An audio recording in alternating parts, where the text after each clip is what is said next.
Greetings, tankers! Welcome to another episode of our Developer's Diary. Today we'll be telling you about the future of the matchmaking system. We'll also be telling you about leagues in Tanki X and the new modules that we're planning on implementing in the game. Following the release of the matchmaking system, our development team have encountered a number of issues. Some of these were expected, yet we deliberately took the risk. Other issues came up after the release, but our team is already working on fixing them. We've managed to fix the issues that were triggering the unexpected error upon entering a match, as well as constant kicks from the battles. We've also balanced the distribution of players in each team and added the deserter status for players who leave battles prematurely.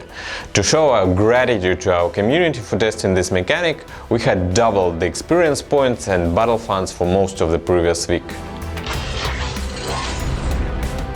We're planning on implementing leagues and ratings at the beginning of autumn. These will influence the way players will be matched in battle. There will be 5 different leagues: Training, Bronze, Silver, Gold, and Master League.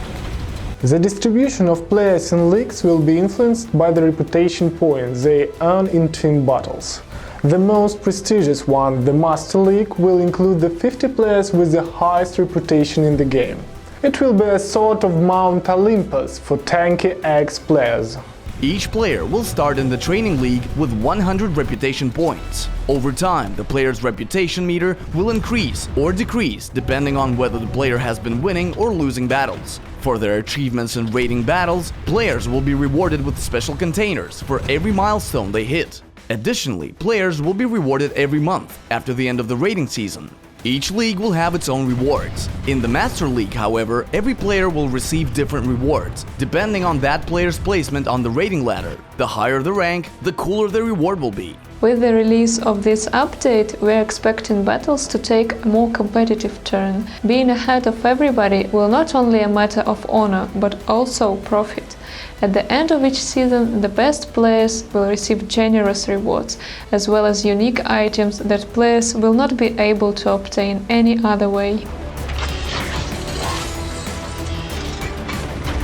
In an upcoming update, we'll be changing the results screen that shows up at the end of battles. The new screen will display your placing in the battle, and the number of crystals and experience points earned. Players will also be able to check the progress of their daily quests. The new Play Again button will throw you back into the matchmaking system, and we'll start looking for another battle in the same game mode for you to join. We've already mentioned the upcoming new modules several times in our official live streams. Today we'll be presenting 2 new modules that we're planning on implementing in September. Force Field is a module that generates a shield that absorbs all incoming damage. It will create a cover for you and your teammates. The shield will dissolve after a certain period of time, or after it has absorbed a certain amount of damage. The other module is called Emergency Protection. It will grant you a passive ability that will allow you to survive in a tough situation. The module will activate when your tank's health drops to 0. When that happens, your tank will become invulnerable for a few seconds. Additionally, for the duration of the effect, your tank will regenerate some of its hit points. These are only a few of the new modules that we're planning on implementing in the game.